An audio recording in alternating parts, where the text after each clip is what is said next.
Haleluya, haleluya, haleluya. Mari bersama kita bangkit berdiri.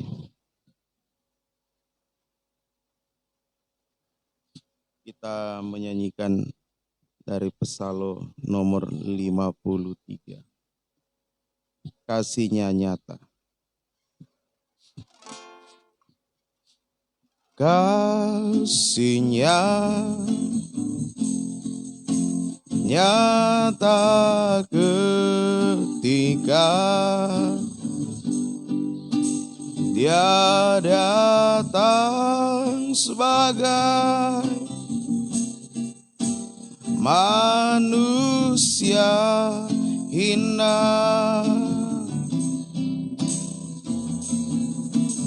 Kasih telah menjadikan Dia Allah dan Raja, mempelai surga.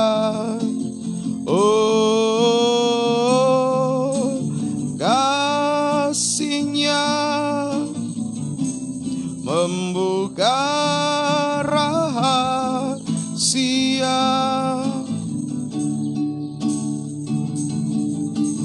hidup yang baru yang diberikannya.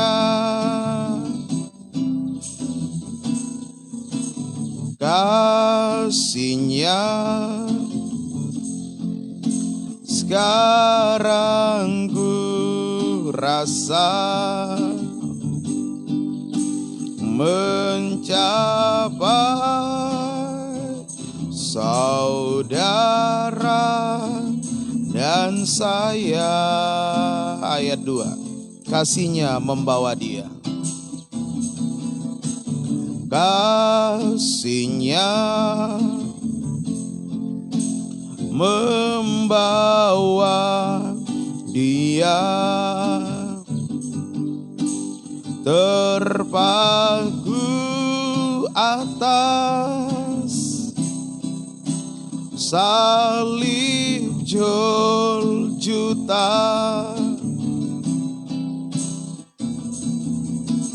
Kasih telah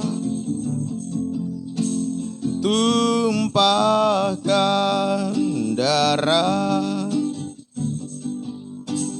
memperdamaikan dosa manusia. Oh, kasih-Nya membuka rahasia,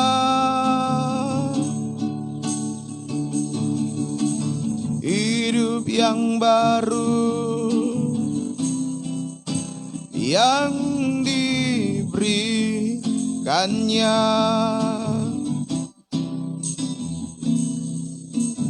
Kasih-Nya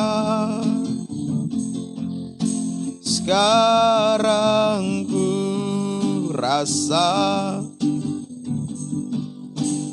mencapai saudara dan saya. Kor, kita mengangkat tangan kanan kita. Oh, kasih-Nya membuka rahasia,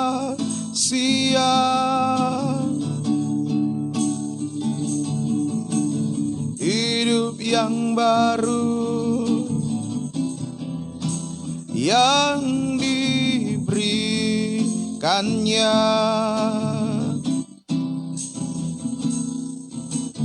Kasih-Nya sekarang ku rasa mencapai saudara dan saya. Haleluya. Terima kasih Tuhan. Kasih Tuhan telah nyata ketika Engkau datang ke dunia sebagai manusia hina. Dan Engkau mati di kayu salib untuk menyelamatkan kehidupan kami. Kami bangsa kafir, bangsa yang jauh, oleh korban-Mu menjadi dekat. Bahkan kami boleh dilayakkan untuk beribadah, melayani Engkau. Terlebih daripada itu, Engkau membukakan rahasia firman-Mu bagi kami. Supaya kami bangsa kafir dipersiapkan menjadi suatu umat yang layak bagi-Mu Tuhan. Menjadi kehidupan yang layak untuk menjadi mempelai wanita-Mu Tuhan. Itu sebabnya kami sangat bersyukur berbahagia. Pagi hari ini masih diberikan waktu kesempatan untuk kami datang beribadah melayani-Mu. Mari Yesus Imam Besar, Engkau hadir dalam ibadah kami. Engkau mengerjakan pelayanan pendamaian dan penyucian bagi kami. Urapan-Mu dicurahkan di tengah-tengah kami semua. Mengurapi seluruh pelayan, mengurapi seluruh sidang jemaat, mengurapi setiap peralatan yang kami gunakan untuk memuliakan Engkau, jaringan internet, jaringan listrik, semuanya Engkau rapi. Umat-umat yang mengikuti ibadah secara online Engkau rapi semua. Biar ibadah pelayanan kami tidak kering tanpa arti. Ibadah kami boleh berkenan kepada Tuhan, menyenangkan, memuaskan Tuhan. Nama Tuhan dipuji dan dipermuliakan. Terima kasih Tuhan. Pekerjaan iblis setan yang mengganggu kami. Di saat kami beribadah melayani Engkau apapun bentuknya. Kami tolak, kami usir, hancurkan pekerjaannya. Yaitu dalam nama Tuhan Yesus.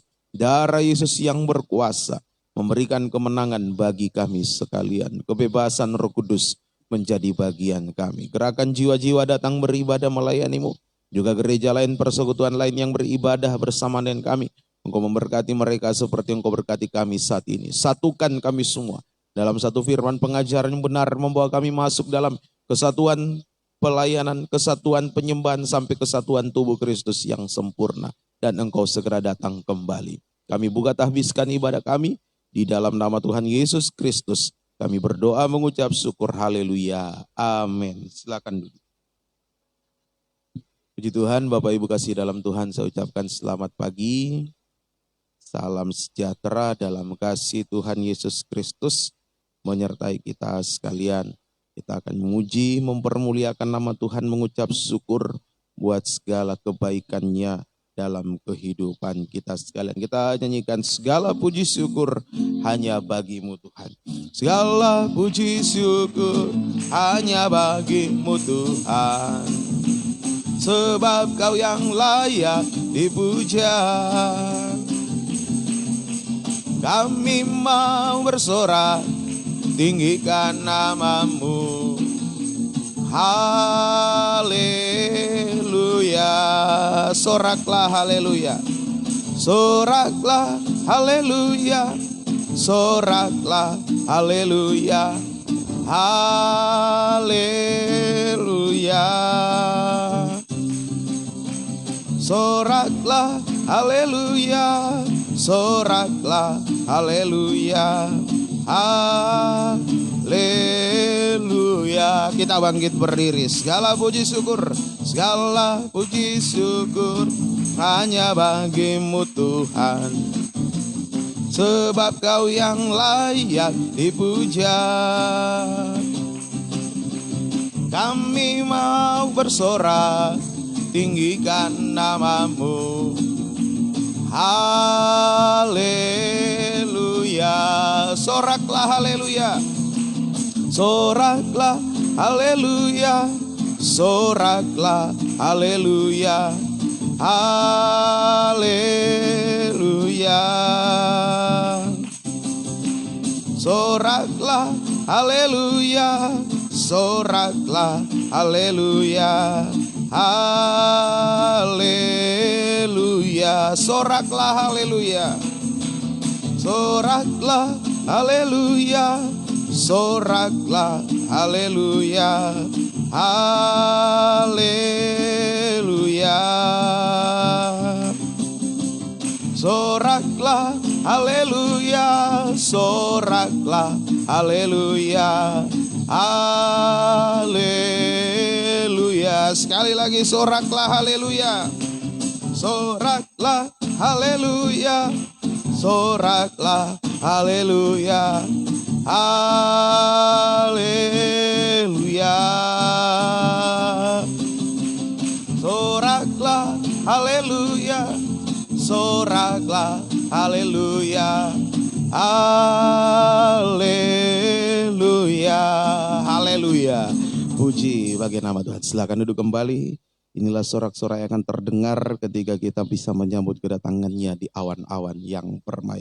Puji Tuhan, kita lanjutkan lagi pujian kita dari nyanyian Rohani 43. Satu hal telah ku minta kepada Tuhan. Satu hal telah ku minta kepada Tuhan. Itulah yang ku ingini.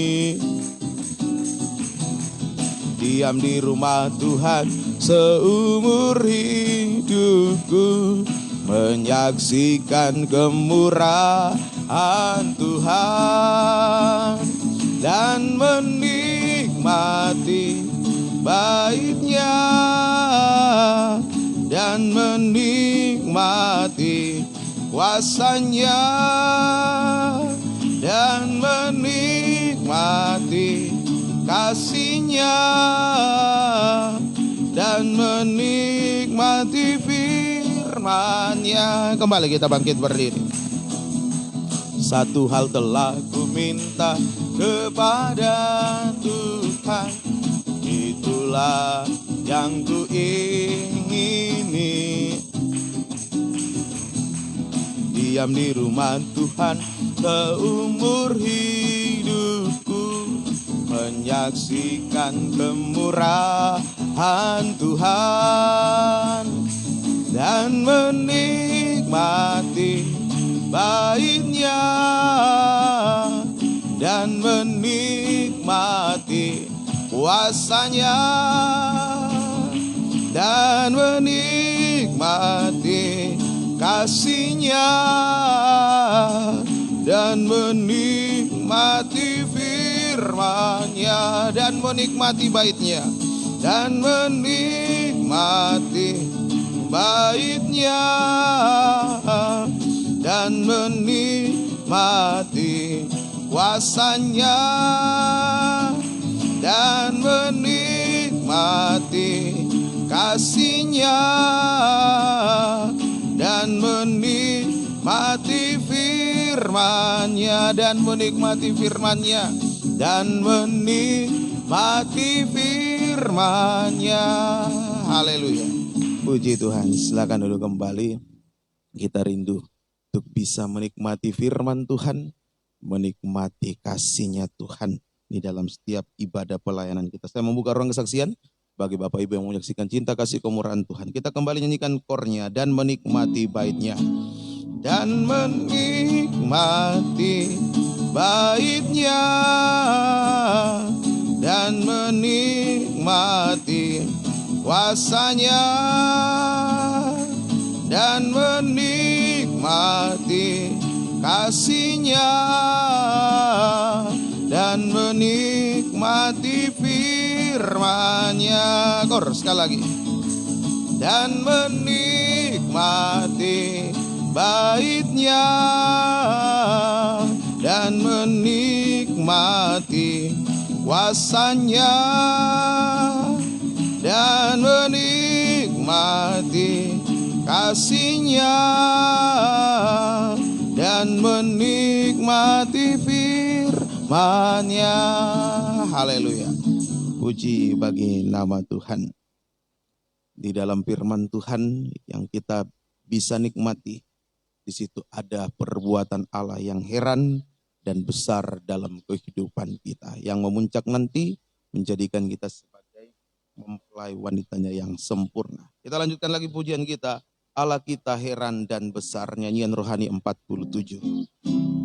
Allah kita heran dan besar, Allah yang heranlah, Allah yang cinta kita semua berkati dengan limpah. Allah yang heranlah, Allah kita heran dan besar, Allah yang heranlah, Allah yang cinta kita semua berkati dengan limpah. Allah yang heranlah, Allah kita heran. Kita bangkit berdiri kembali. Allah kita heran dan besar, Allah yang heranlah, Allah yang cinta kita semua berkati dengan limpah. Allah yang heranlah, Allah kita heran dan besar. Allah yang heranlah, Allah yang cinta kita semua berkati dengan limpah. Allah yang heranlah, Allah kita heran, Allah kita heran dan besar. Allah yang heranlah, Allah yang cinta kita semua berkati dengan limpah. Allah yang heranlah, Allah kita heran dan besar.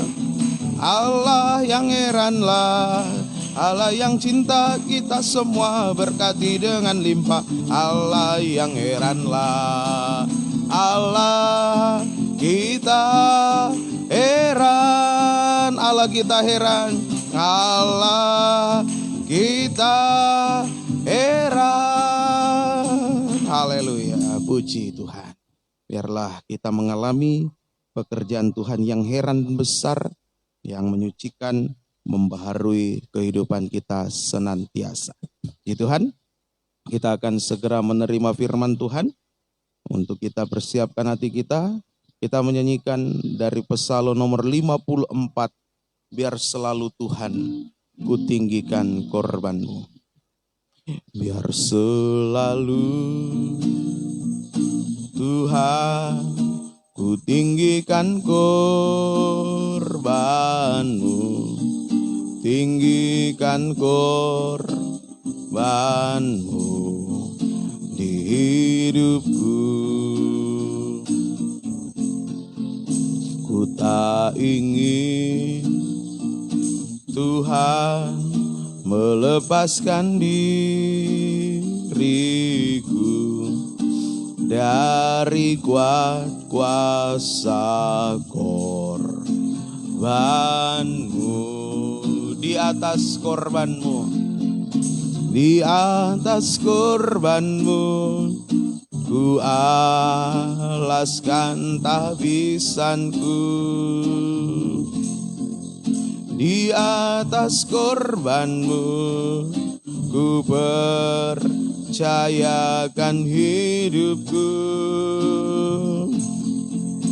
Di atas korbanmu, ku akan menang atas semua, dan ku menjadi milikmu selamanya. Ayat 2, kita bangkit berdiri. Jadikanlah daku rumahmu ya kudus, yang berkenan selalu di hatimu. Senantiasa rela mempersembahkan korban tabisan hidupku bagimu. Kita mengangkat tangan kanan kita. Di atas korbanmu, ku alaskan tabisanku. Di atas korbanmu, ku percayakan hidupku. Di atas korbanmu, ku akan menang atas semua, dan ku menjadi milikmu selamanya. Dan ku menjadi milikmu selamanya. Haleluya. Terima kasih Tuhan. Korbanmu yang menyelamatkan kehidupan kami. Korbanmu yang membukakan rahasia firman-Mu. Itu sebabnya kami mempertaruhkan hidup kami di atas korban-Mu. Tabisan pelayanan kami, nikah kami di atas korban-Mu Tuhan. Terima kasih Tuhan. Saat ini kami mau duduk di bawah kaki-Mu untuk mendengarkan firman-Mu. Kau nyatakan isi hati-Mu bagi kami. Bukakanlah rahasia firman-Mu bagi kami semua. Dan urapi kami semua mulai dari hamba-Mu untuk mampu menyampaikan firman dengan baik, dengan benar, dengan murni. Sesuai kehendak dan kasih sayang Tuhan. Biar apa yang sudah dikerjakan itu yang diajarkan sehingga tidak menjadi penipu di tengah-tengah sidang jemaat-Mu. Dan benar-benar kami alami kuasa firman-Mu menyucikan kami, membaharui kami, memberikan jawaban yang pasti dalam setiap pergumulan hidup kami. Sehingga kami tidak akan ragu lagi untuk mengangkat kedua tangan, hanya berseru berserah kepada Tuhan. Urapi seluruh umat-Mu bisa mendengarkan firman dan suatu kebutuhan, mengerti, percaya akan firman-Mu, dan mampukan kami semua melakukan firman-Mu Tuhan. Kehidupan kami biar semakin berkenan kepada Tuhan, dipersiapkan untuk layak menjadi mempelai wanita-Mu. Kuasa-kuasa iblis setan yang masih mengganggu apapun bentuknya, kami tolak, kami usir semua. Kami hancurkan pekerjaannya, yaitu dalam nama Tuhan Yesus. Darah Yesus yang berkuasa memberikan kemenangan bagi kami sekalian. Terima kasih Tuhan. Dengan segala kerendahan hati dan kesederhanaan kami mau sambut terima kebenaran firman-Mu. Dalam nama Tuhan Yesus Kristus kami berdoa mengucap syukur. Haleluya. Amin. Silakan duduk.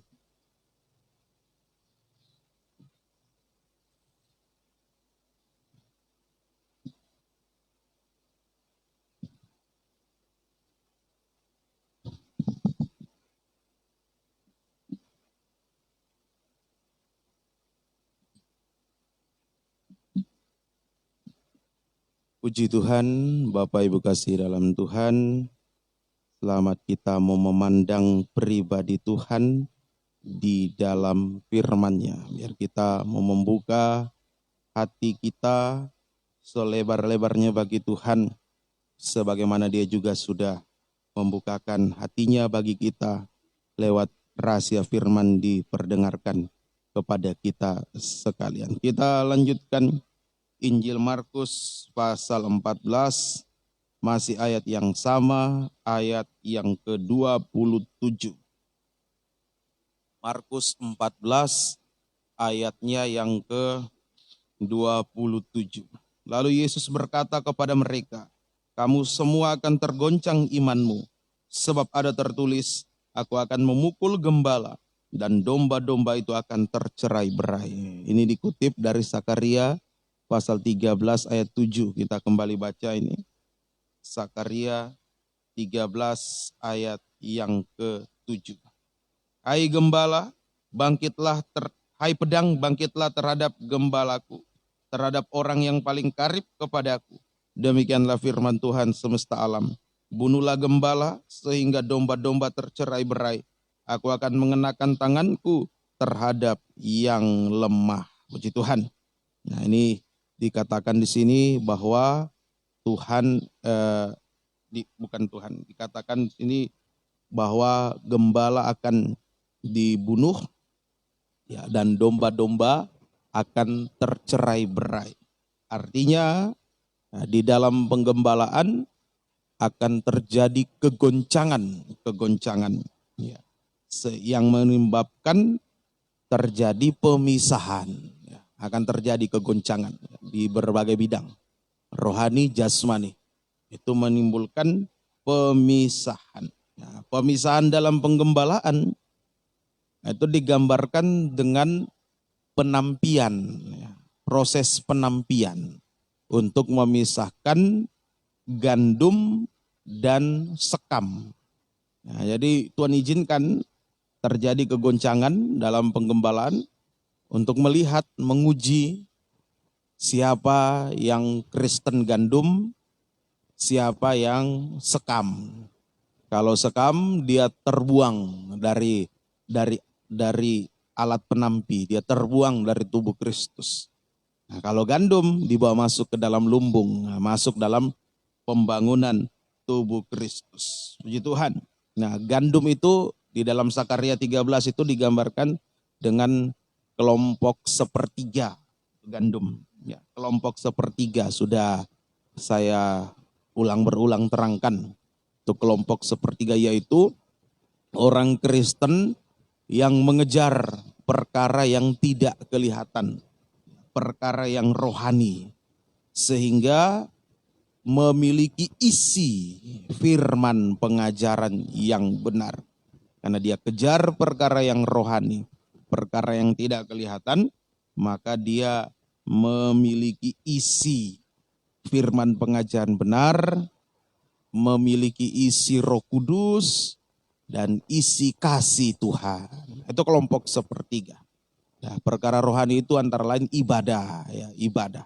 Di dalam ibadah pelayanan kita kerjakan, kesempatan untuk kita diisi dengan firman, kesempatan diisi dengan Roh Kudus, kesempatan diisi dengan kasih Tuhan. Nah, makanya mempelai wanita Tuhan digambarkan sebagai tabut perjanjian, peti perjanjian yang memiliki isi. Tabut perjanjian itu tidak kosong, ada isi, 3 alat di dalamnya.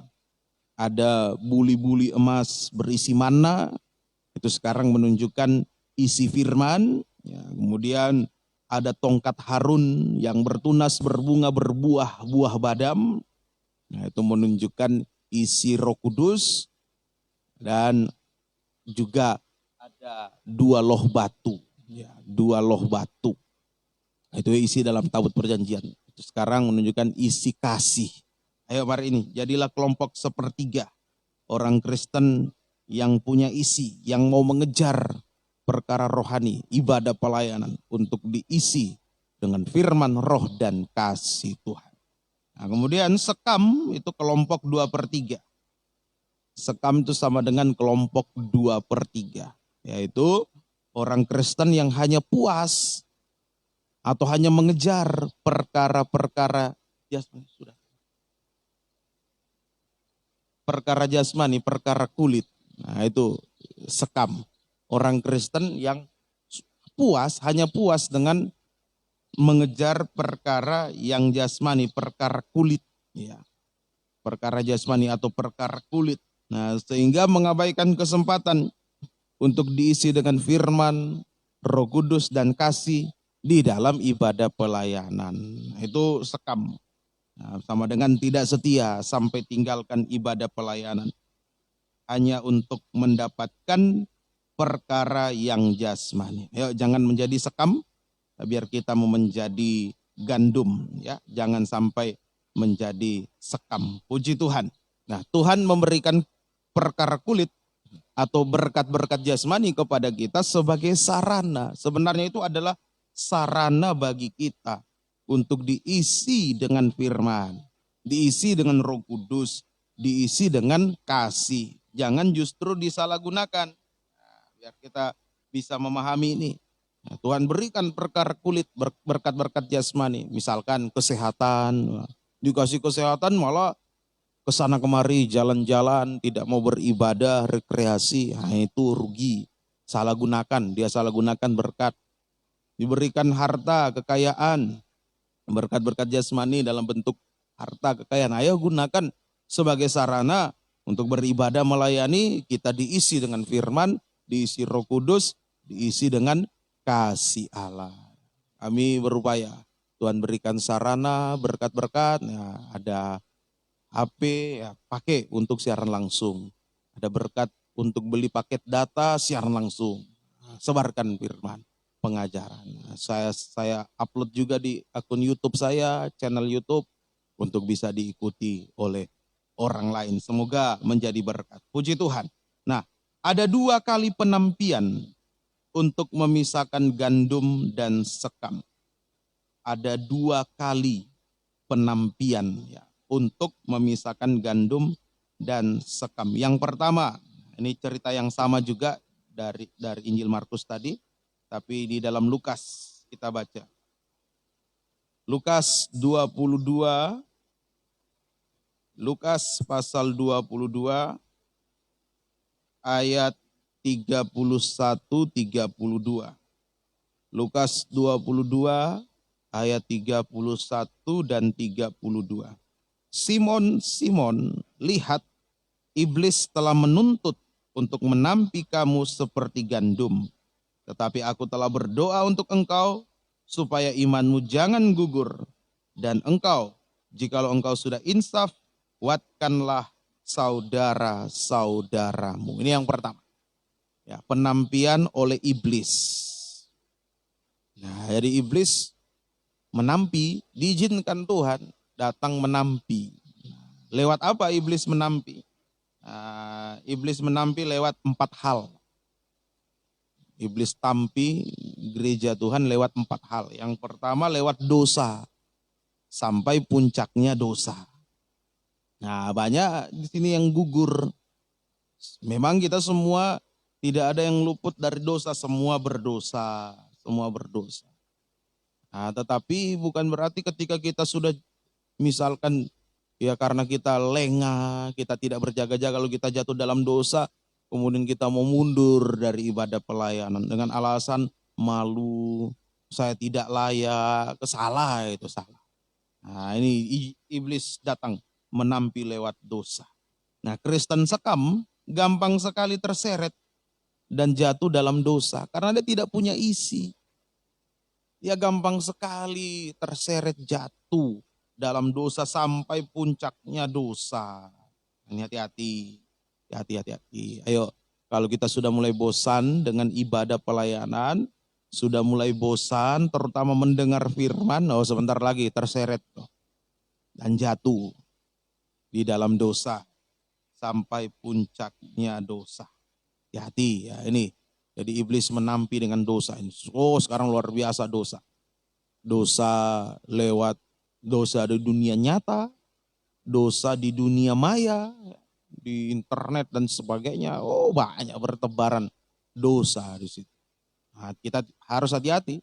Nah, kalau kita punya isi firman, kita tidak akan tergoda. Tapi kalau tidak ada isi, ya jatuh. Jatuh. Nah, saya pernah waktu kerja, karena saya sudah tidak beribadah lagi, banyak bolong-bolongnya itu gampang terseret. Saya sudah berhenti merokok waktu itu.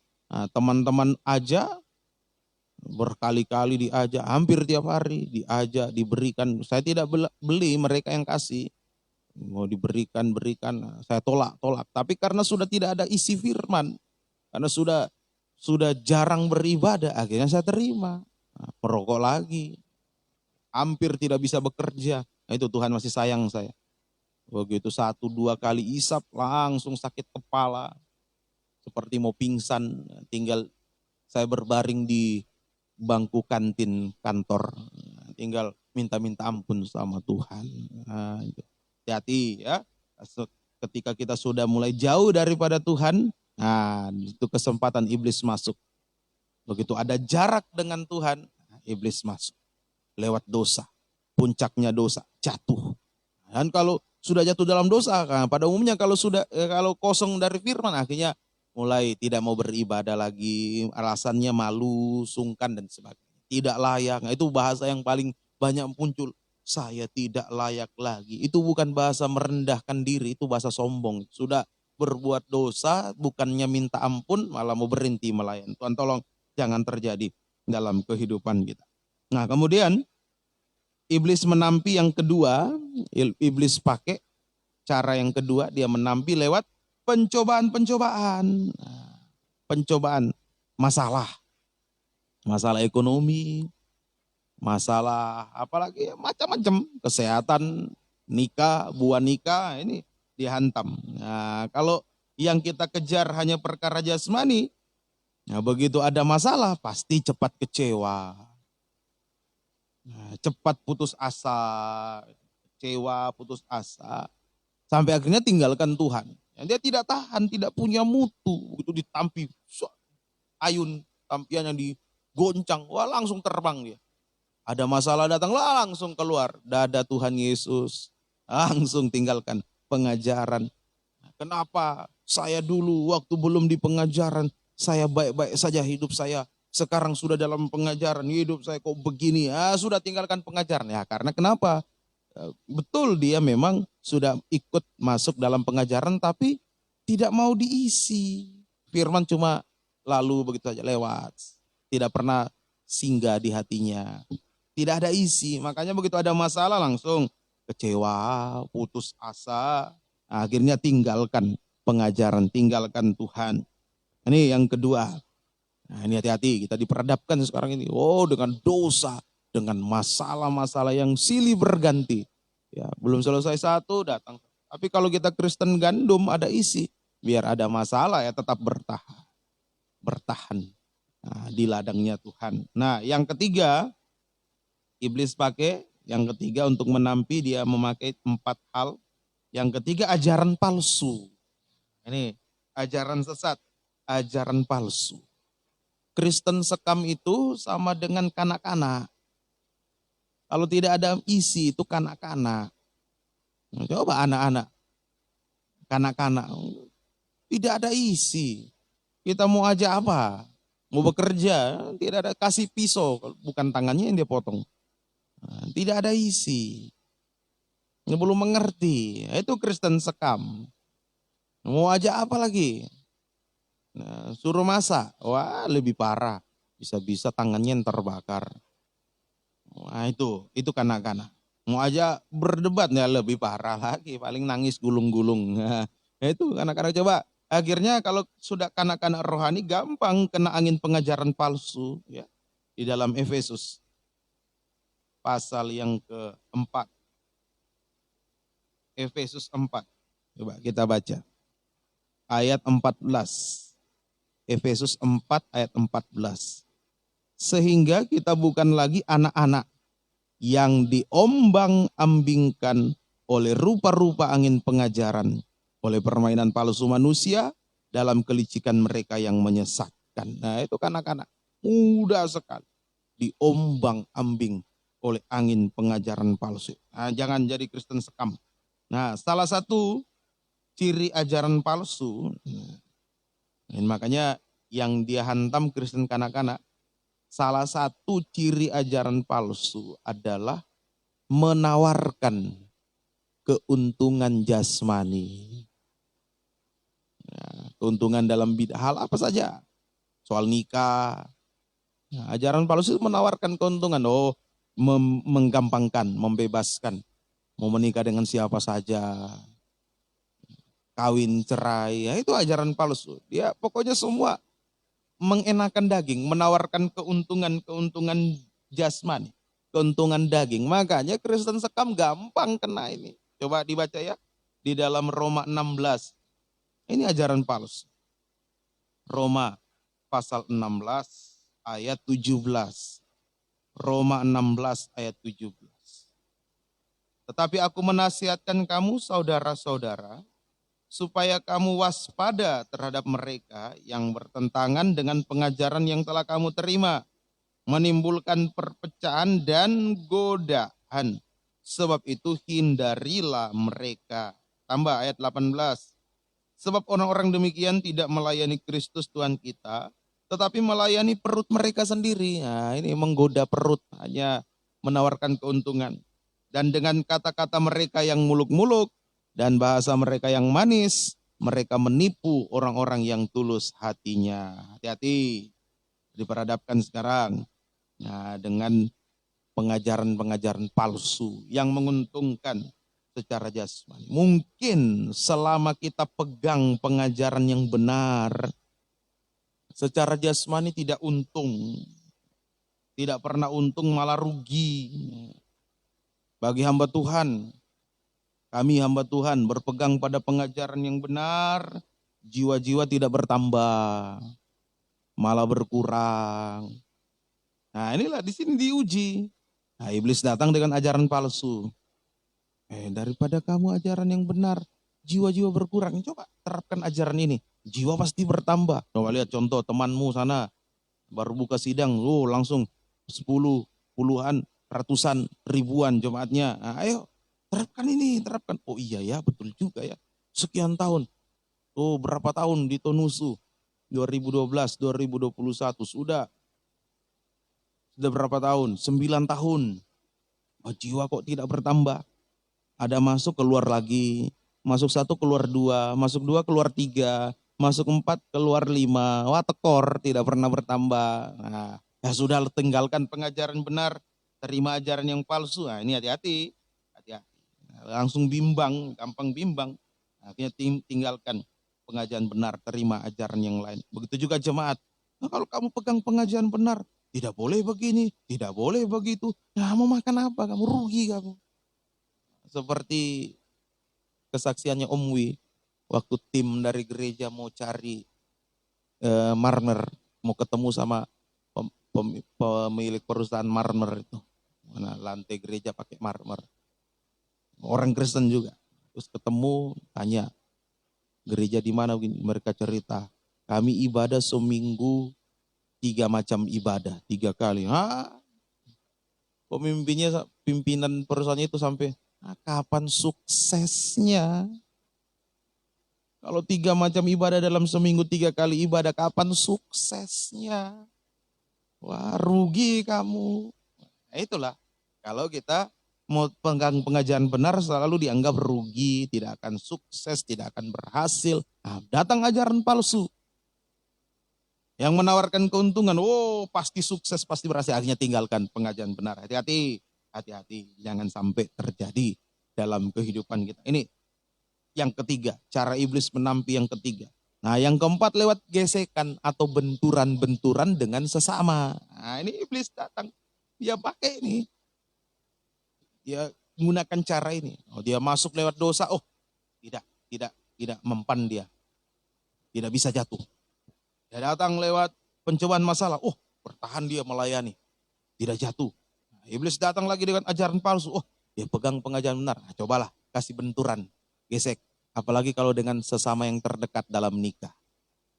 Suami dikasih baku bentur dengan istri. Orang tua dikasih bentur dengan anak. Kakak dengan adik. Ya, seperti pengalaman tahun kemarin. Di penghujung tahun. Nah, diizinkan terjadi benturan dalam nikah keluarga kami. Keluarga saya. Sampai saya sampai jatuh terduduk. Melihat keadaan seperti itu sampai saya nangis. Nah, untungnya bertahan. Tidak mundur. Tetap kuat. Nah, sampai saya nangis.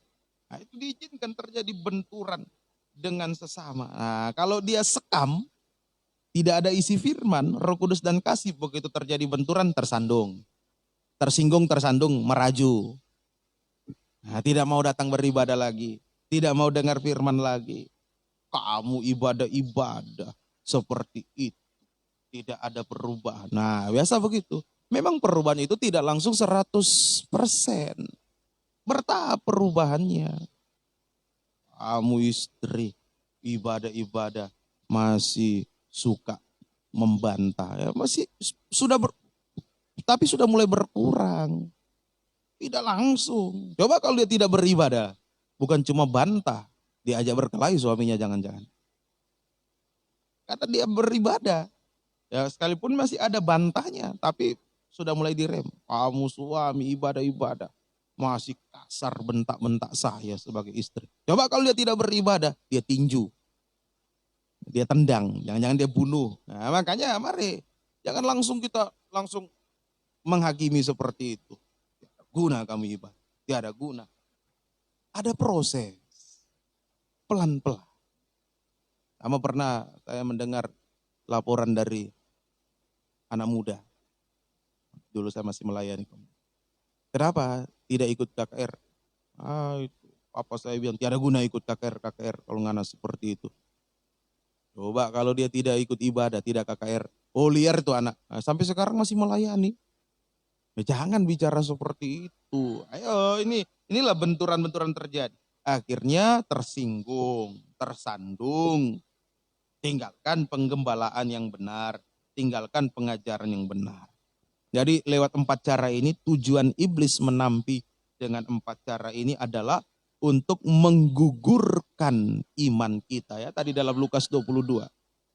Aku berdoa untukmu Petrus supaya imanmu jangan gugur. Nah, tujuannya itu untuk menggugurkan iman. Coba dibaca kembali Lukas 22 tadi. Lukas 22 ayat yang ke-32. Tetapi aku telah berdoa untuk engkau supaya imanmu jangan gugur.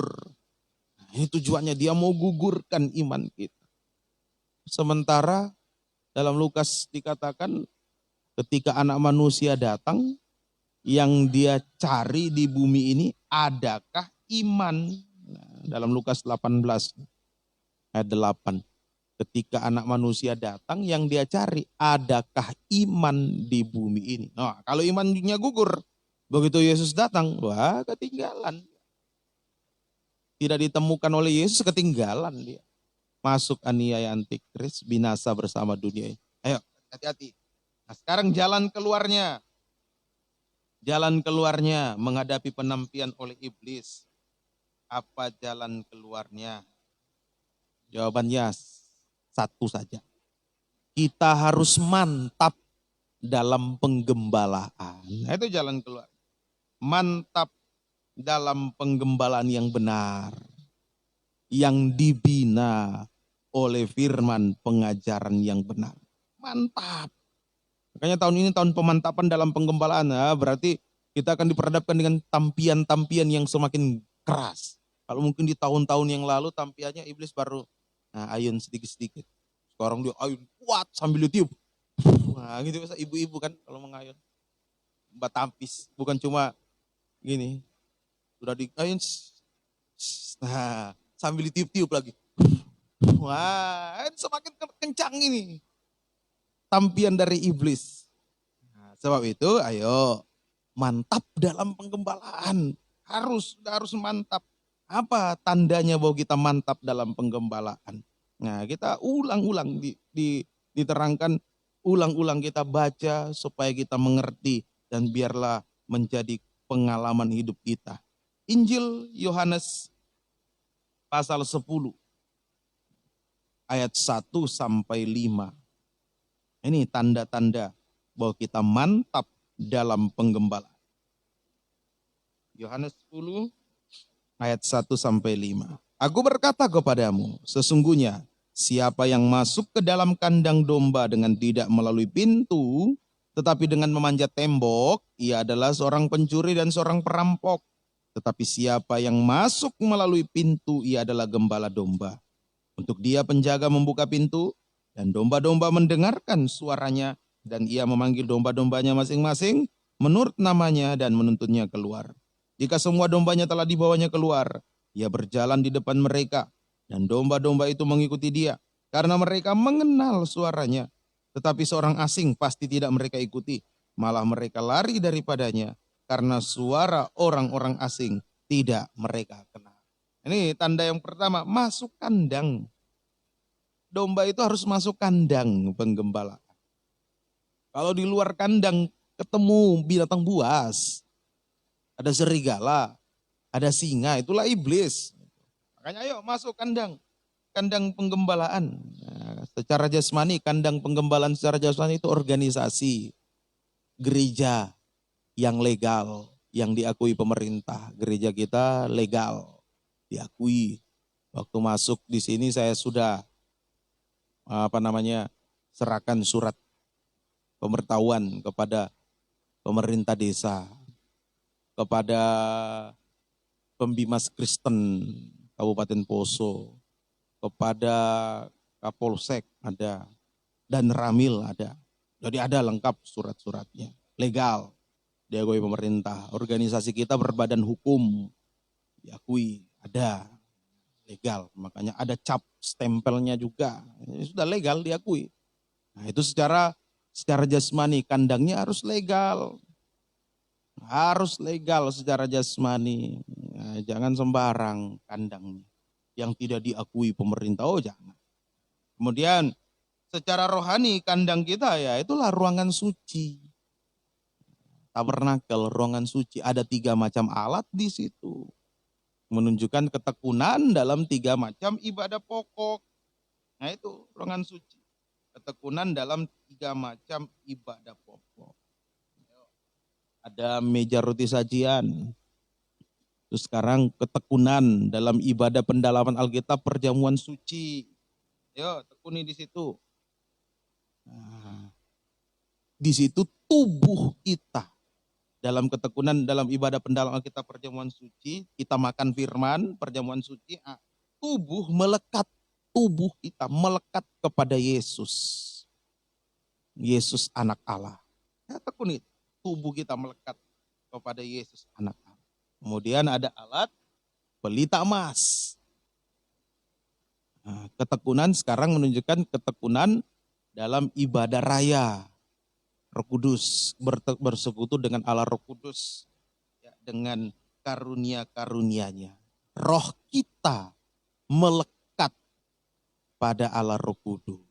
Ini roh ya, melekat pada Allah Roh Kudus. Roh dipuaskan. Tubuh melekat, roh melekat, mesbah dupa emas. Ketekunan dalam ibadah doa penyembahan. Kita bersekutu dengan Allah Bapa dalam kasih-Nya. Kasih Tuhan. Nah, jiwa kita melekat kepada Allah Bapa. Oh, jadi 3 macam ibadah. Kenapa 3 macam ibadah? Karena kita terdiri dari tubuh, jiwa, roh. Allah Tritunggal. Ada Allah Bapa, Anak Allah, Allah Roh Kudus. Nah, bagaimana supaya tubuh jiwa roh kita melekat pada Allah Bapa, pada Anak Allah, pada Allah Roh Kudus? Ya, Tuhan berikan sarana 3 macam ibadah pokok. Jadi klop, kita tubuh jiwa roh, Allah Tritunggal. Lewat 3 macam ibadah pokok kita melekat pada Allah Tritunggal. Nah, ini tidak mudah jatuh. Kan ini solusinya mantap dulu. Dalam kandang penggembalaan tidak bisa, tidak mudah jatuh. Menghadapi penampian dari iblis setan. Sahabat, ayo, Tuhan sudah beri sarana kepada kita perkara kulit, berkat jasmani, kulit. Manfaatkan itu. Jadikan sarana untuk tekun dalam 3 macam ibadah pokok. Istilah tekun ini tidak mudah dihalangi, itu tekun. Bukan hanya sekedar setia, tekun. Tidak mudah terhalang oleh apapun. Ya, mari kita masuk kandang penggembalaan. Biar tubuh jiwa roh kita melekat pada Allah Tritunggal. Sehingga kalau melekat, tubuh jiwa roh kita diisi firman. Dalam ibadah PA diisi firman. Dalam ibadah raya diisi Roh Kudus. Ibadah doa diisi kasih. Ayo melekat pada Allah Tritunggal.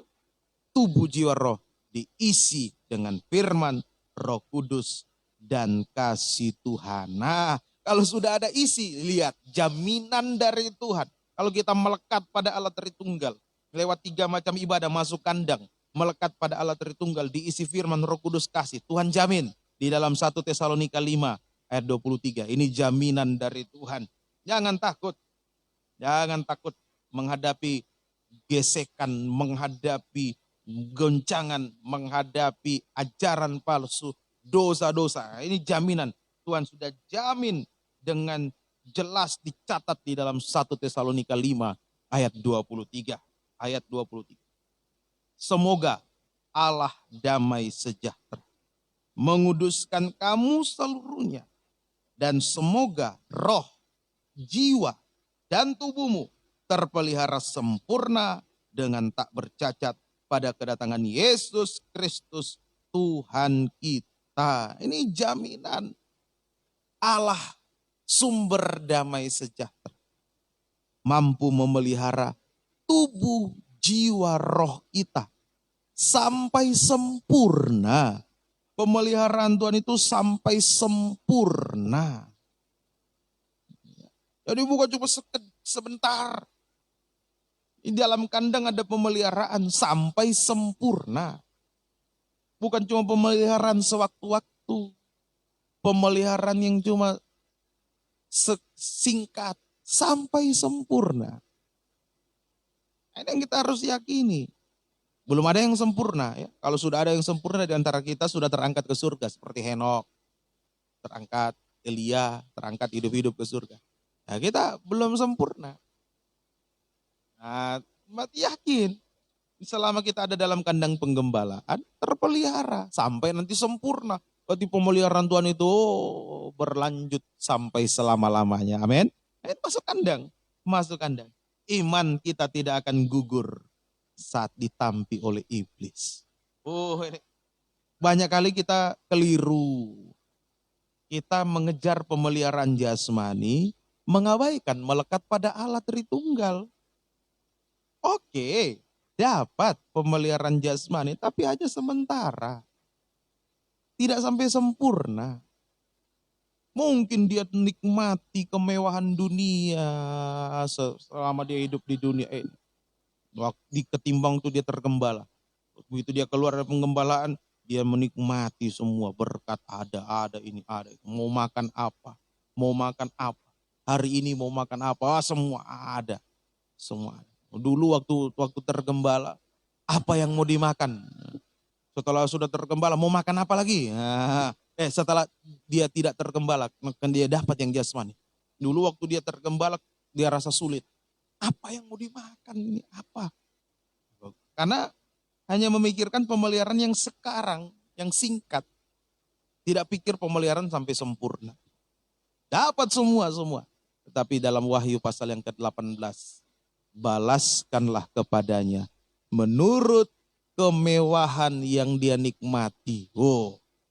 Dia dapat semua, tapi Tuhan akan balas sebanyak yang dia dapatkan di dunia ini. Habis dia. Coba Wahyu 18. Ini Wahyu 18. Makanya jangan tukar keselamatan, kesempurnaan dengan juta-juta di dunia ini. Rugi. Coba dibaca. Bahkan Tuhan bilang 2 kali lipat. Mari kita baca ayat Wahyu 18 ayat yang ke-6 dan 7. Balaskanlah kepadanya sama seperti dia juga membalaskan.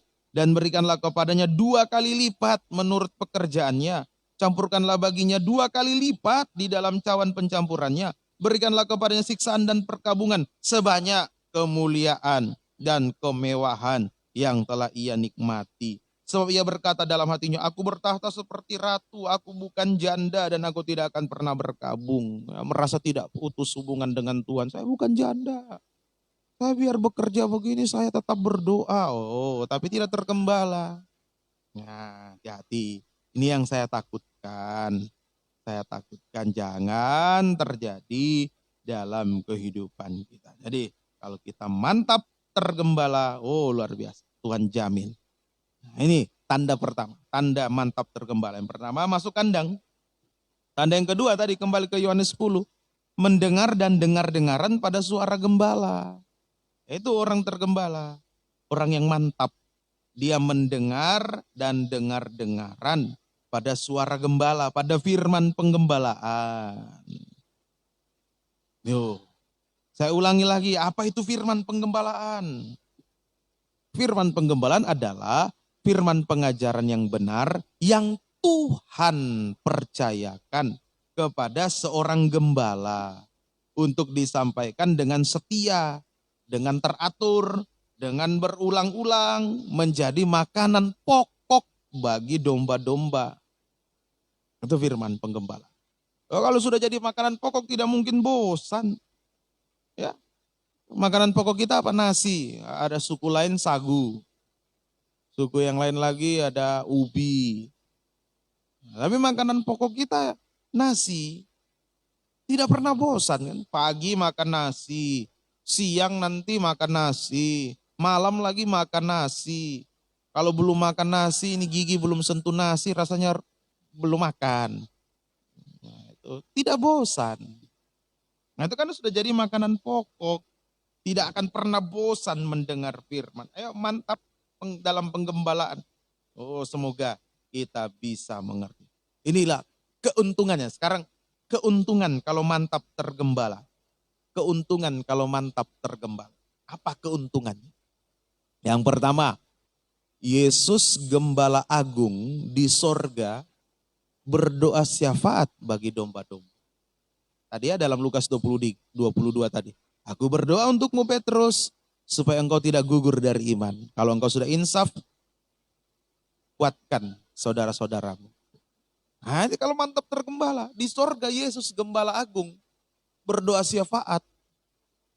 Dia berdoa syafaat, dia juru syafaat bagi kita. Berdoa syafaat untuk kita domba-dombanya. Bagaikan mengulurkan 2 tangannya kepada kita. Nah itu, dia mengulurkan kedua tangannya kepada kita. Mari, ya ini Yesus, coba dibaca ya. Di dalam Ibrani pasal 7. Ibrani pasal 7, dia gembala agung, dia imam besar. pasal 7 ayat 25. Karena itu ia sanggup juga menyelamatkan dengan sempurna semua orang yang oleh dia datang kepada Allah. Sebab ia hidup senantiasa untuk menjadi pengantara mereka. Terjemahan lamanya. Oleh sebab itulah ia berkuasa juga menyelamatkan dengan sempurnanya segala orang yang menghampiri Allah oleh sebab dia. Sedangkan ia hidup senantiasa memohonkan syafaat karena mereka itu.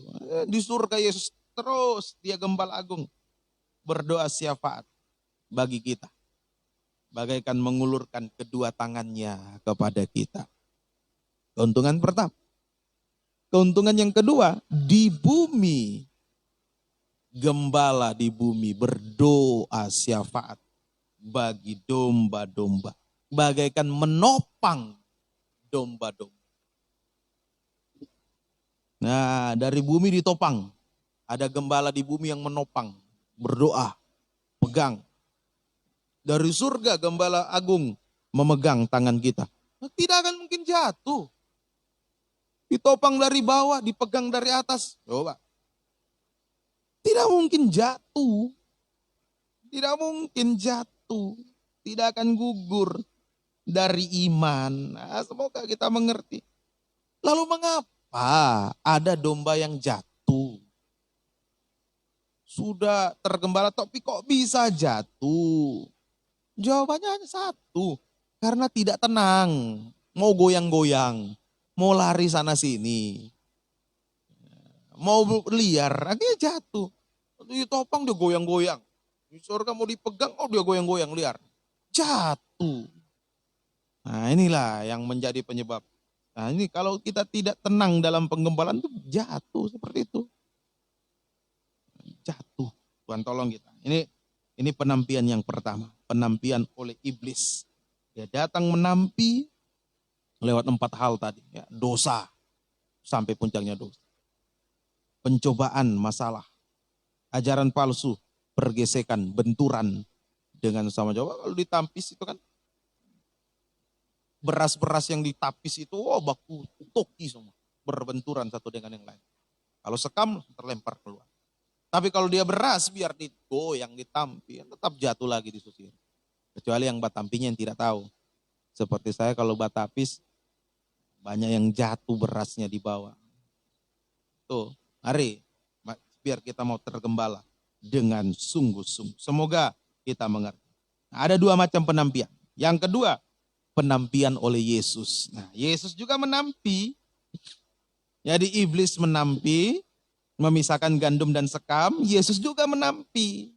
Matius 3 ayat 12. Matius pasal 3 ayat yang ke-12. Alat penampi sudah di tangannya. Ia akan membersihkan tempat pengirikannya dan mengumpulkan gandumnya ke dalam lumbung.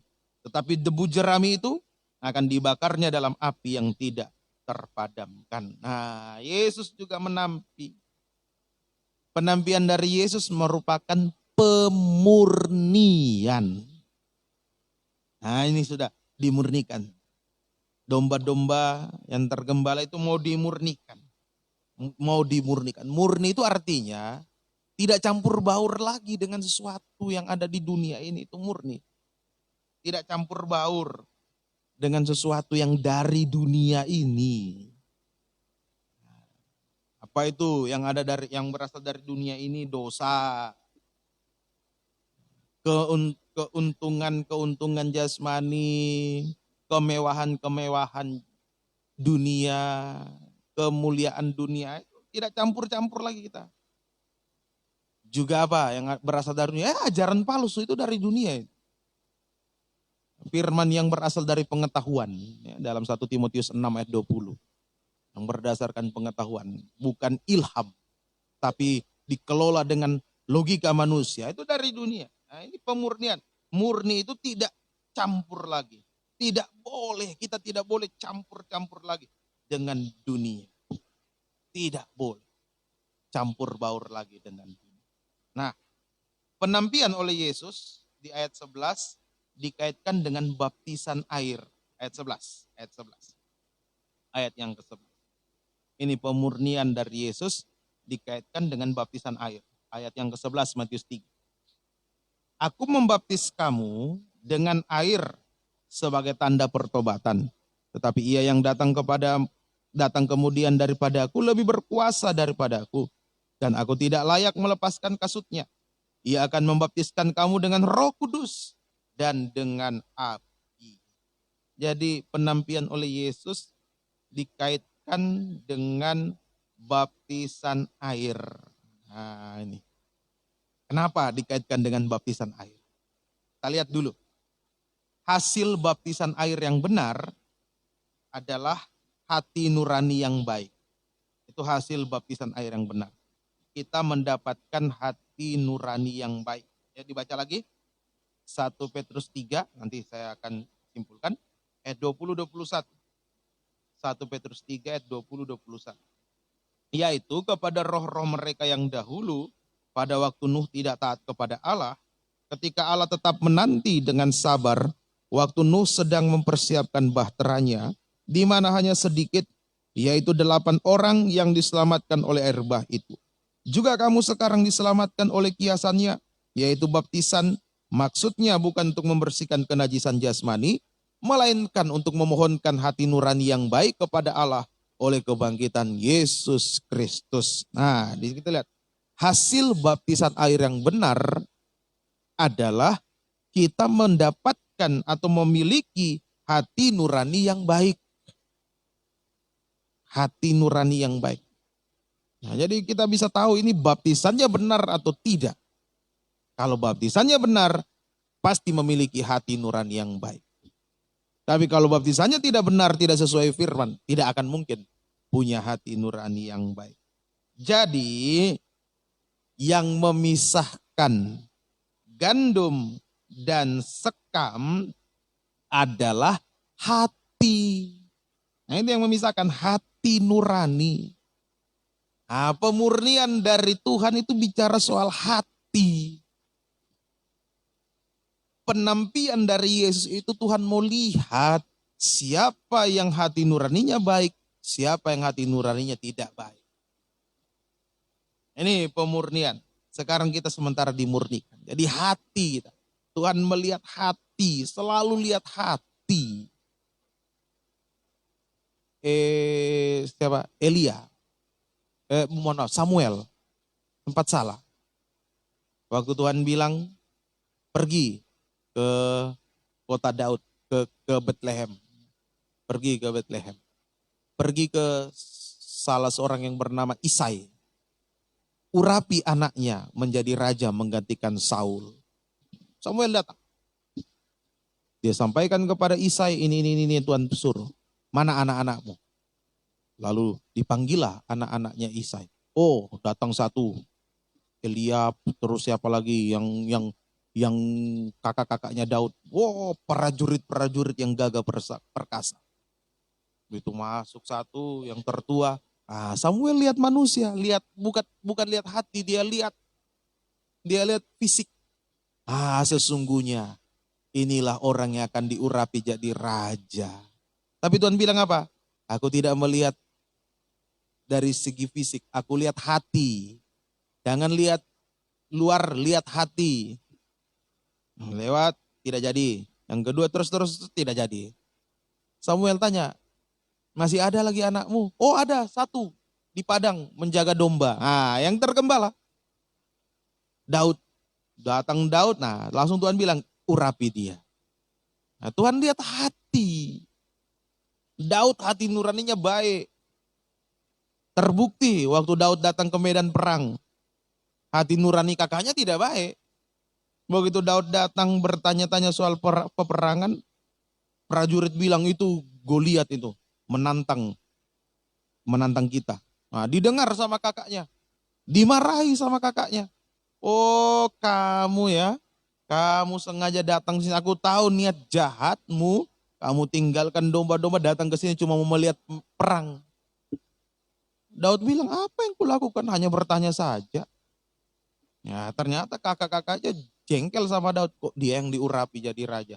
Bukan saya. Itu Tuhan lihat hati.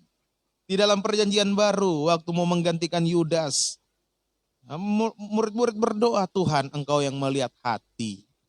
Jadi hati nurani. Sekarang Tuhan melihat hati nurani. Kristen sekam, hati nuraninya tidak baik.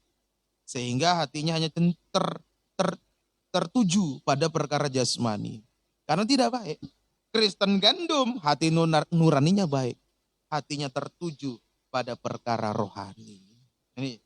Jadi penampian oleh Yesus ini mau memisahkan Kristen yang hati nuraninya baik dan Kristen yang hati nuraninya tidak baik. Lewat apa Tuhan pisahkan? Lewat pemberitaan firman. Jadi firman pengajaran diberitakan, itulah adalah proses penampian, proses pemurnian, proses penampian atau pemurnian. Disitulah dilihat siapa yang hati nuraninya baik. Kalau hati nuraninya baik, dia sambut firman dengan sungguh-sungguh. Dan dia praktek. Kalau hati nuraninya tidak baik, dia sambut firman dengan mendongkol, bersungut-sungut, tersinggung, marah, dan lain sebagainya. Berprasangka buruk. Seperti saya pernah, pengalaman saya waktu pertama kali dikirim ke Malang. Ya karena hati nuraninya saya tidak baik. Dengar firman tersinggung. Tuduh papa yang bukan-bukan. Nah papa ini kenapa lapor kelakuan saya sama Om Wijaya? Bikin malu. Kenapa dicerita? Karena setiap firman disampaikan dosa saya dibeber semua. Dibuka semua. Saya malu. Saya marah sama papa. Dalam hati. Nah itu hatinya tidak baik. Seiring waktu firman datang mau membuka hati. Mau terima firman. Selesaikan semuanya. Hati nurani. Nih, jadi penampian oleh Yesus adalah pemurnian hati nurani lewat pemberitaan firman, pengajaran yang benar. Nah ini kita sementara dimurnikan. Firman pengajaran benar digambarkan dengan dua hal. Firman pengajaran yang benar itu digambarkan dengan dua hal. Maleakhi 3 ayat 2 sampai 3. Maleakhi pasal 3 ayat 2 sampai 3. Siapakah yang dapat tahan akan hari kedatangannya? Dan siapakah yang dapat tetap berdiri apabila ia menampakkan diri? Sebab ia seperti, ia di sini Tuhan. Tuhan itulah firman. Ia seperti api tukang pemurni logam. Dan seperti sabun tukang penatu. Ia akan duduk seperti orang yang memurnikan. Dan mentahirkan perak. Dan ia mentahirkan orang Lewi, pelayan-pelayan. Orang Lewi menyucikan mereka seperti emas dan seperti perak. Supaya mereka menjadi orang-orang yang mempersembahkan korban yang benar kepada Tuhan. Ini penampian oleh Yesus lewat firman pengajaran digambarkan dengan dua hal. Yang pertama, sabun, tukang cuci, tukang penatunya tukang cuci pakaian, laundry. Sabun tukang penatu. Firman itu bagaikan sabun. Makanya diulang-ulang. Orang mencuci. Mesin saja kalau mesin cuci mencuci mutarnya ulang-ulang. Tidak satu kali seret selesai. Kapan bersihnya? Oh putar berkali-kali. Apalagi kalau manual cuci, kucak. Ada yang kucak pakaian cuma satu kali saja. Tidak mundur lagi. Pasti maju, mundur. Maju, mundur. Tidak mungkin kan maju terus saya robek. Set. Pakaian dalam set. Wow, jadi melar. Pasti cucinya. Kucak, maju, mundur. Maju, mundur. Nah, ini firman pengajaran diulang-ulang. Disampaikan secara ulang-ulang. Untuk membersihkan apa? Nah, membersihkan sabun tukang penatu. Membersihkan pakaian. Membersihkan perkara luar. Firman pengajaran itu bagaikan sabun tukang penatu. Untuk membersihkan noda pada pakaian pelayanan kita. Ini kalau hati nuraninya baik, dia mau dibersihkan dari noda pakaian, noda pada pakaian pelayanan. Juga noda pada pakaian hidup sehari-hari, pada perilaku, noda pada perilaku hidup sehari-hari. Ya, itu disucikan. Noda yang paling banyak, bahkan noda membandel istilahnya. Noda nakal di dalam pelayanan apa? malas dan jahat. Itu noda. Matius 25 ayat 26. Ini noda ini yang membandel, malas dan jahat. Matius 25 ayat 26. Matius 25 ayat 26. Maka jawab tuannya itu, hai kamu hamba yang jahat dan malas. Jadi kamu sudah tahu bahwa aku menuai di tempat di mana aku tidak menabur dan memungut dari tempat di mana aku tidak menanam. Ini jahat dan malas. Ini noda.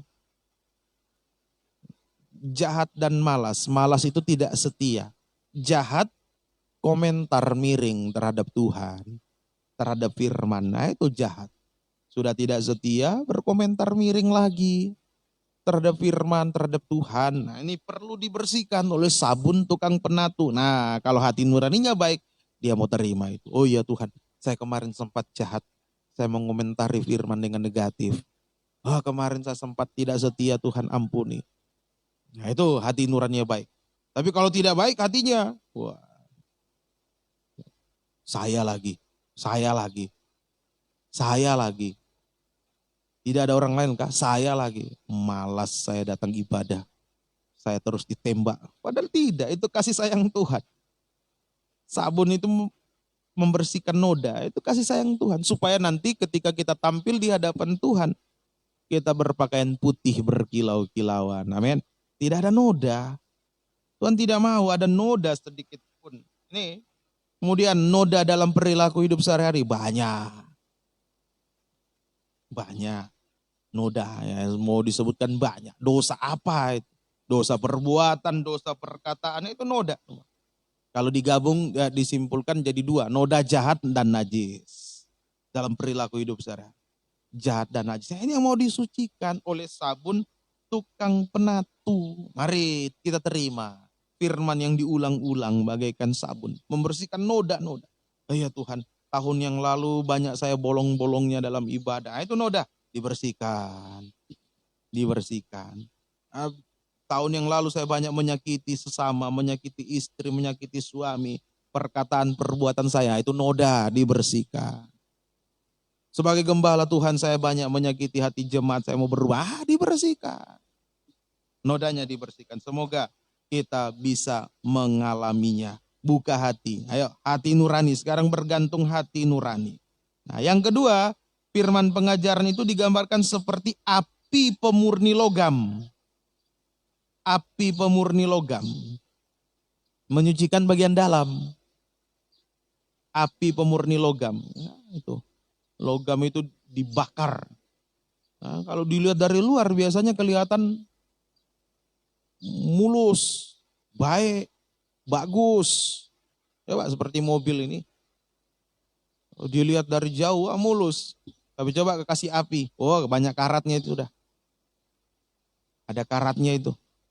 Nah, ini mau membersihkan kita dari karat-karat dosa yang muncul, yang diam atau menumpuk di dalam hati dan pikiran. Nah, itu di dalam hati dan pikiran kita.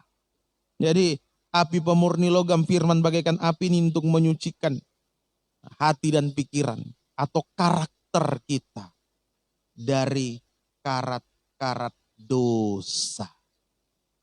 Nah, ini diizinkan Tuhan ada firman datang. Kalau dilihat dari luar, wah baik ini. Orang muda yang kaya itu. Guru yang baik. Apa yang harus kulakukan untuk memperoleh hidup yang kekal? Yesus bilang, jangan membunuh, jangan ini, jangan ini, jangan ini, jangan ini. Semua itu sudah kulakukan sejak masa mudaku. Baik. Kaya baik. Di mata manusia. Baik. Tapi ternyata hatinya masih ada noda, ada karat. Karat dosa. Keinginan. Ada karat keinginan. Tuhan bilang, satu yang masih kurang. Terperanjat dia. Kurang. Saya sudah tidak begini, semua firman sudah kulakukan. Satu yang kurang. Pergilah, pulang ke rumahmu, jual seluruh hartamu, berikan kepada orang miskin, lalu datang ikutlah aku. langsung sedih, langsung tinggalkan Yesus. Karena hatinya ingin uang. Dia tidak mau lepas dari ikatan uang. Ada keinginan. Nah inilah karat yang paling banyak muncul, karat dosa itu keinginan. Keinginan dosa, keinginan jahat, keinginan najis. Belum dilakukan, belum dikatakan, baru keinginan. Nah, ini yang perlu penyucian. Disucikan. Semoga kita bisa mengerti. Kalau tidak nanti muncul di permukaan tuh karat. Nah tadi di dalam Maleakhi, penyucian karat dosa, penyucian api pemurni logam, penyucian firman yang bagaikan api pemurni logam dari karat dosa, menghasilkan karakter ilahi. Nah ini, jadi firman bagaikan api itu menyucikan kita untuk supaya kita menghasilkan karakter ilahi, karakternya Tuhan. Karakter ilahi, karakternya Tuhan. Apa itu? Digambarkan seperti emas dan perak. Karakter ilahi itu, karakter rohani itu seperti emas dan perak. Apa emas, apa perak? Nah, minggu lalu sudah diterangkan. Diulangi lagi. Emas dulu. Amsal 25 ayat 12. Ini yang Tuhan cari. Ini hati, orang yang hati nuraninya baik, karakternya seperti ini. Amsal 25 ayat yang ke-12. Amsal pasal 25 ayat yang ke-12.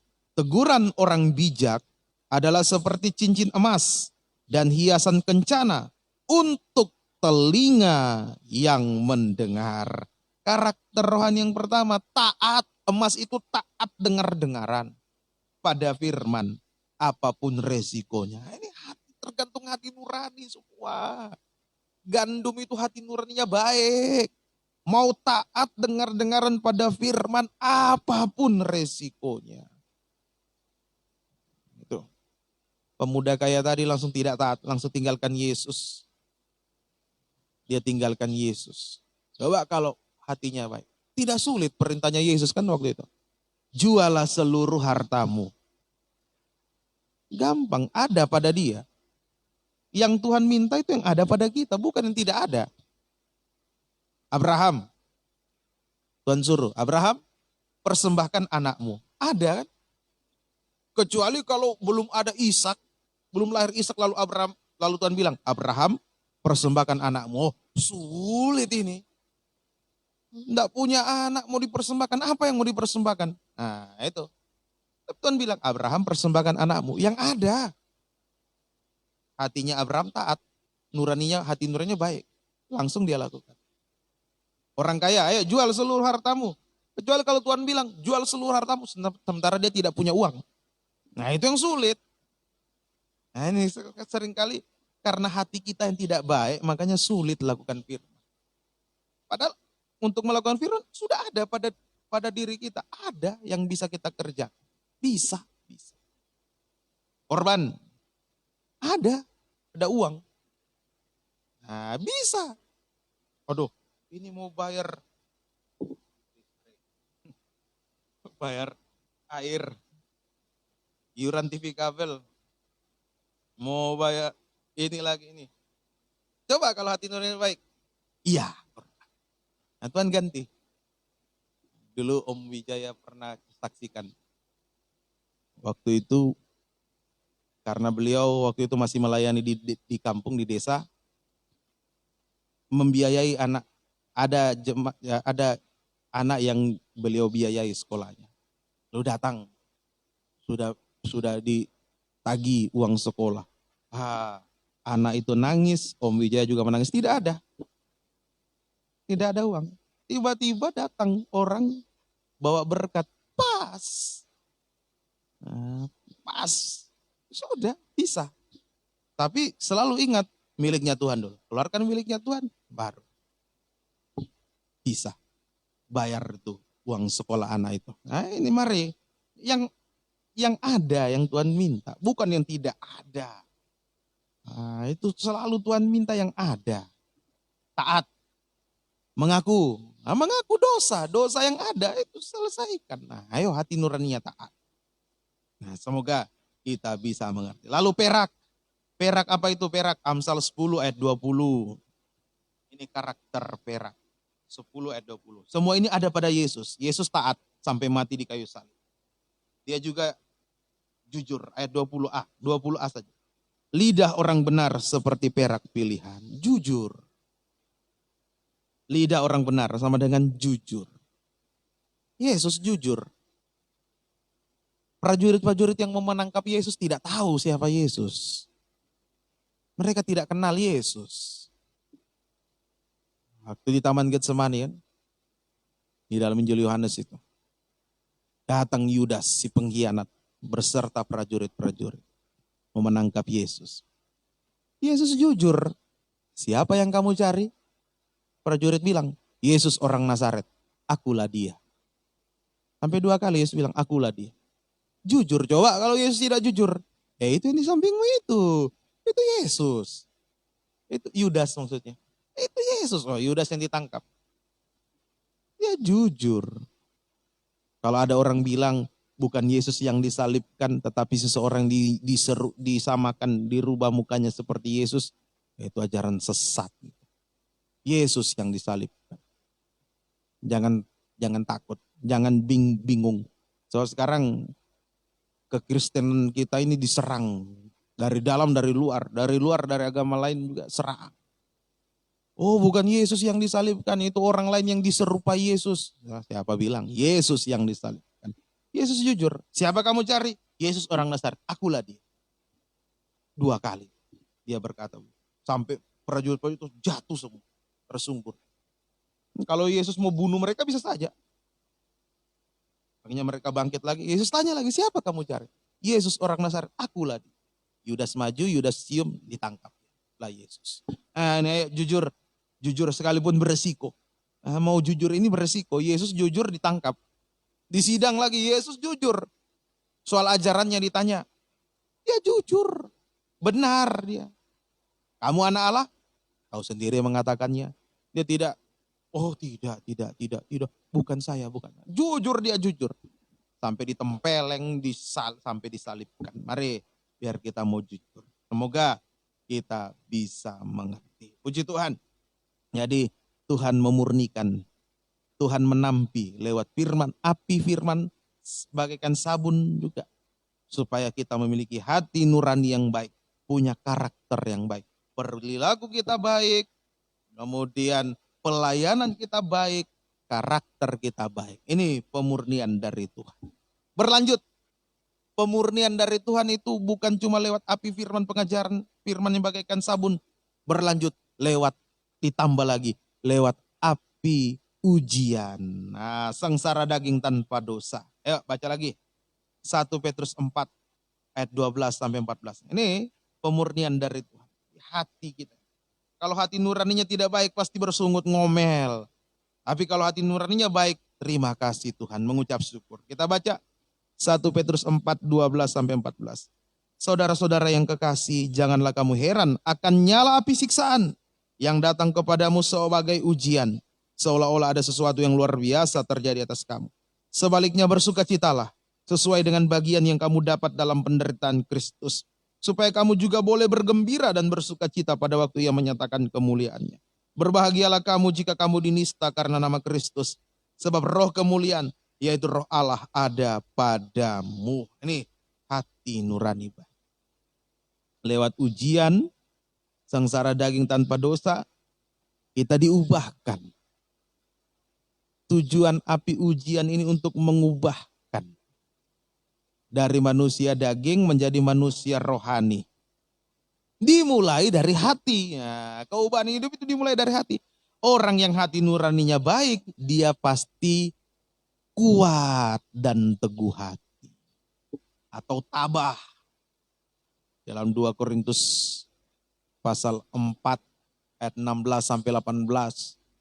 Pasal 5 ayat 6 sampai 8 itu hati kami tabah, tidak tawar hati, tabah. Nah itu hati nurani yang baik. Nah ini pagi hari ini Tuhan izinkan iblis datang menampi. Nah biarlah kita mantap tergembala. Ada isi firman, roh dan kasih. Pasti kuat bertahan. Lalu Tuhan juga mau menampi, memurnikan kita. Lewat firman pengajaran benar, Tuhan mau lihat hati nurani kita baik atau tidak. Sampai kita memiliki karakter taat dan jujur. Kemudian Tuhan datang juga lewat api ujian. Ya. Pulang nanti diperhadapkan dengan ujian. Bentuknya macam-macam. Sakit, diizinkan dalam bentuk apalagi kekurangan, diizinkan dicaci maki, difitnah, dan lain sebagainya. Bentuknya macam-macam.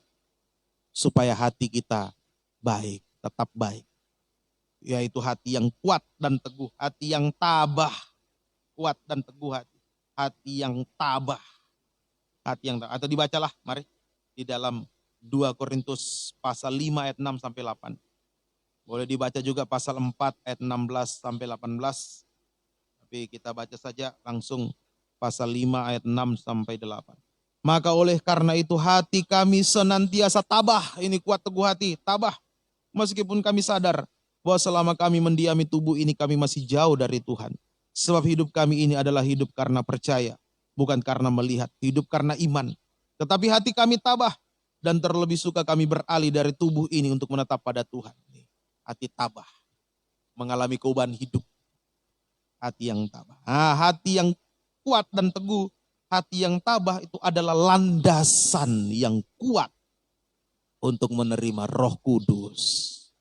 Landasan yang kuat menerima Roh Kudus. Ya, Roh Kudus mau dicurahkan. Roh Kudus ini roh penghibur. Kalau ada Roh Kudus kita dihiburkan. Kita tidak kecewa, tidak putus asa. Begitu api ujian datang, kita terhibur oleh Roh Kudus. Dalam Yohanes 16 ayat 7, Yohanes 14 ayat 16, Roh Kudus itu roh penghibur. Menghibur. Dan Roh Kudus juga roh penolong. Dia penghibur, dia penolong. Menyelesaikan semuanya. Oke, kita diperhadapkan dengan api ujian. Kalau ada Roh Kudus kita terhibur. Kita berbahagia, tadi 1 Petrus 4. Bersuka cita, sekalipun diizinkan menderita, bersuka cita.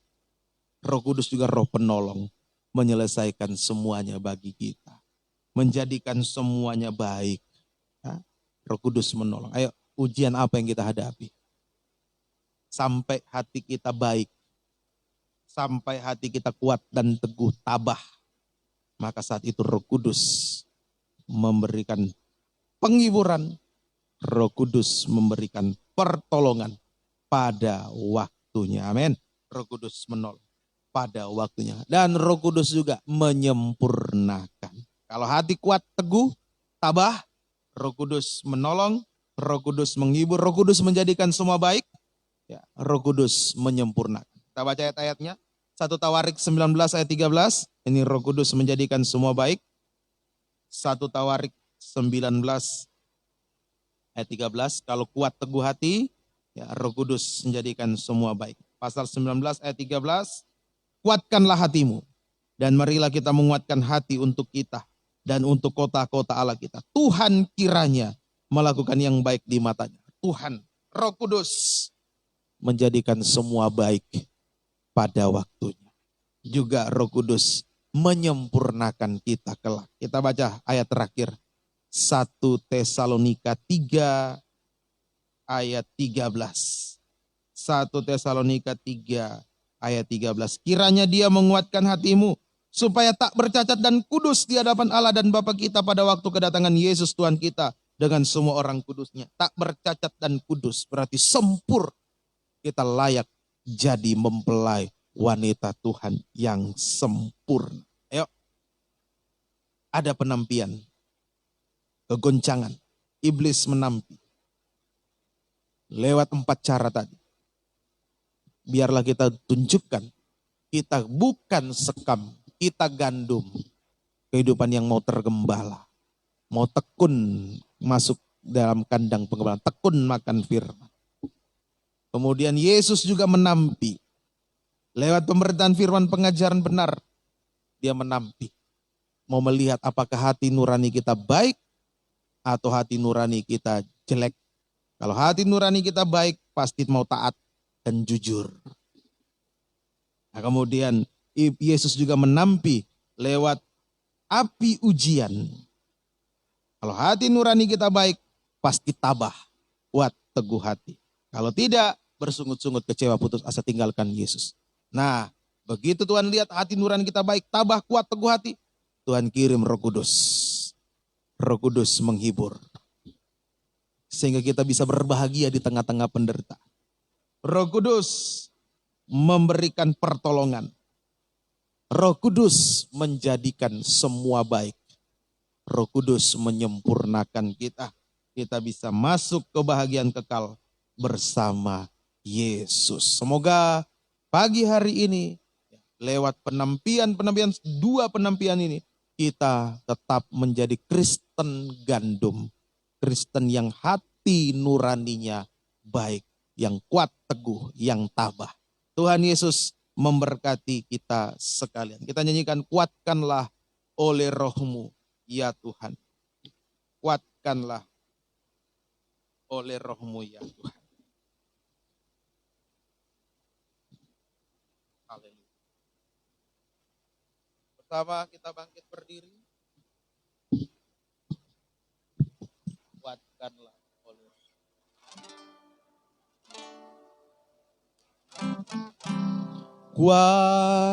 kuatkanlah oleh rohmu ya Tuhan. Kuatkanlah oleh rohmu ya Tuhan. Biar ribut keras datang, ku mau tetap selamanya. Kuatkanlah hatiku ya Tuhan. Kuatkanlah oleh rohmu. Kuatkanlah oleh rohmu ya Tuhan. Haleluya. Kuatkanlah oleh rohmu ya Tuhan. Biar ribut keras datang, ku mau tetap selamanya. Kuatkanlah hatiku ya Tuhan. Lagi kuatkanlah hatiku. Kuatkanlah oleh rohmu ya Tuhan. Kuatkanlah oleh rohmu ya Tuhan. Haleluya. Biar ribut keras datang, ku mau tetap selamanya.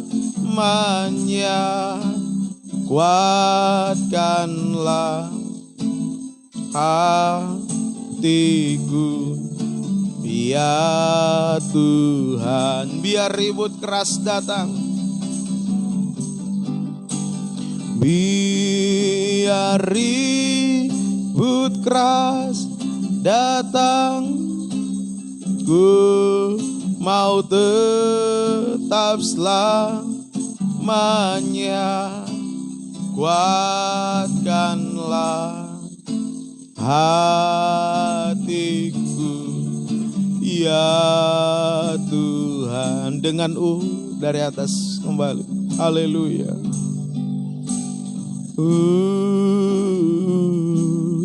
Tuhan melihat hati nurani.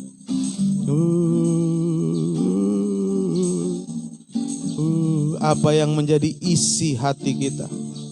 Firman Roh Kudus, kasih, atau perkara yang lain?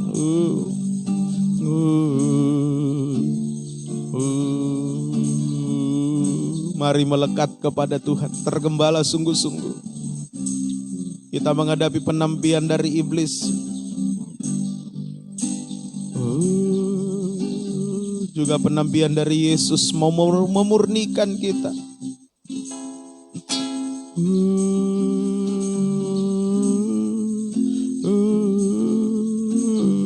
Terus bertahan. Ada Roh Kudus yang menghibur, menolong, menjadikan semua baik, bahkan menyempurnakan kita. Sekali lagi, haleluya. Roh Kudus merupakan tangan Tuhan yang diulurkan kepada kita. Ada yang sudah tidak mampu lagi menghadapi penampian, mau mundur, mau kecewa, putus asa, berseru berserah kepada Tuhan. Ya Roh Kudus menguatkan, menolong.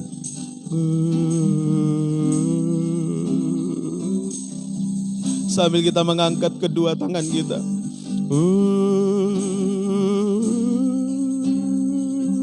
kuatkan kami Tuhan.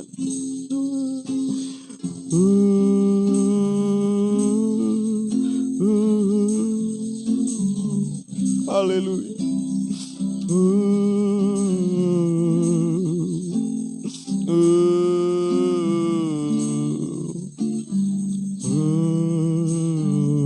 Somebody, haleluya. Haleluya, haleluya. Haleluya. Kuatkan kami Roh Kudus. Haleluya. Haleluya. Biar kami memiliki hati nurani yang baik, hati yang tabah. Haleluya. Haleluya. Haleluya. Haleluya. Haleluya.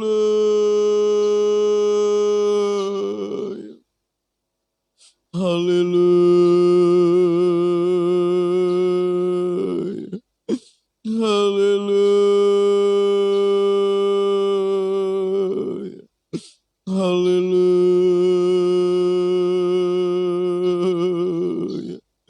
Haleluya. Haleluya. Haleluya. Haleluya. Haleluya. Haleluya. Biar kami memiliki hati nurani yang baik Tuhan. Menghadapi penampian dari iblis, penampian dari-Mu Tuhan. Biar kami bertahan, jangan jadi Kristen sekam, tetap Kristen gandum. Haleluya, untuk masuk di lumbung-Mu Tuhan. Haleluya, haleluya. Terima kasih Tuhan, terima kasih, pegang kami semua. Terima kasih, turunkan tangan. Terima kasih Tuhan, mampukan kami untuk tetap mau diisi dengan firman roh dan kasih Tuhan. Dalam menghadapi pergumulan tantangan apapun, serangan-serangan dari iblis setan, lewat dosa, lewat pencobaan, angin pengajaran palsu, benturan-benturan dengan sesama, biar kami tetap bertahan, tidak keluar, tidak tinggalkan Tuhan. Jika kami dimurnikan oleh api firman pengajaran benar pun, biar kami bisa bertahan menerimanya. Saat dimurnikan lewat api ujian, Tuhan tolong kami tetap tabah, kuat, teguh hati, tidak mundur meninggalkan Engkau. Terima kasih Tuhan. Kami rindu memiliki karakter ilahi, karakter rohani. Karakter-Mu Tuhan.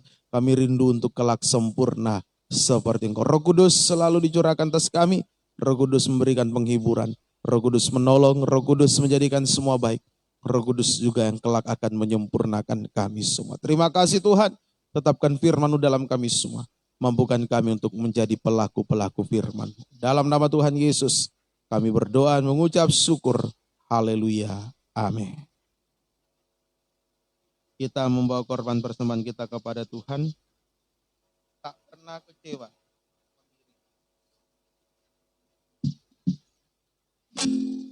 Tak pernah kecewa mengiring Yesus.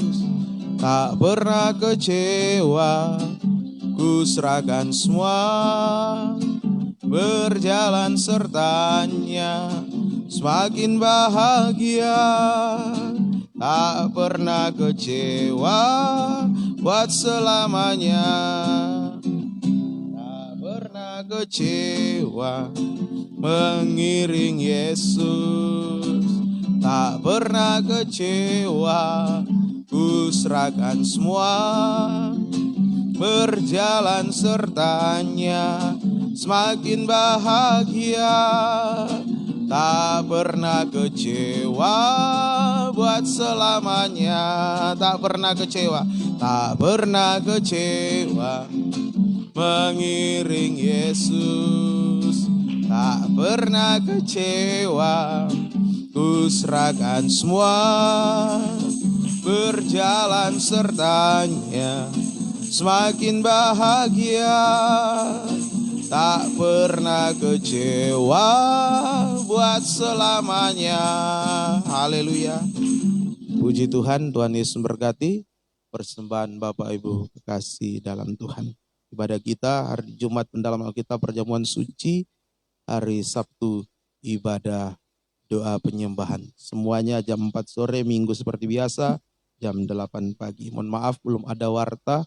Saya belum mampu untuk mengetik warta, masih dalam pemulihan kesehatan. Tuhan tolong biar ke depan bisa lagi diterbitkan lagi warta gereja. Kita akhiri ibadah kita bangkit berdiri, kita berdoa mengucap syukur kepada Tuhan.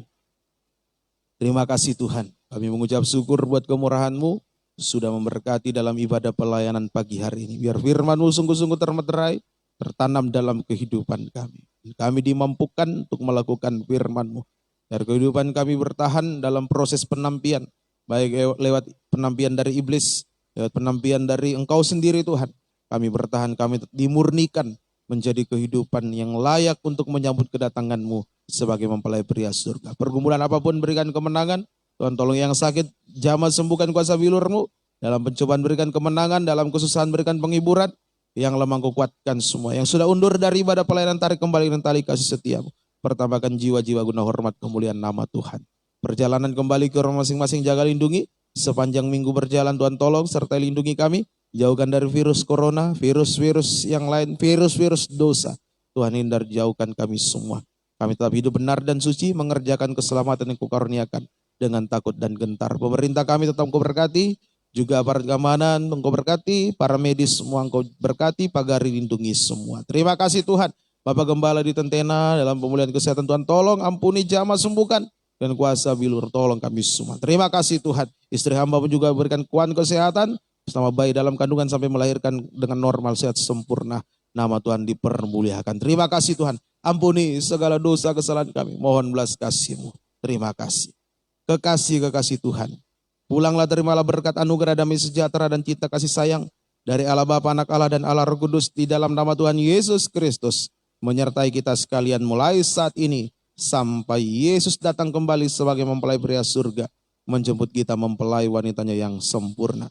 Kami akhiri ibadah kami dalam nama Tuhan Yesus kami berdoa mengucap syukur. Haleluya. Amin. Selamat pagi, Tuhan Yesus memberkati.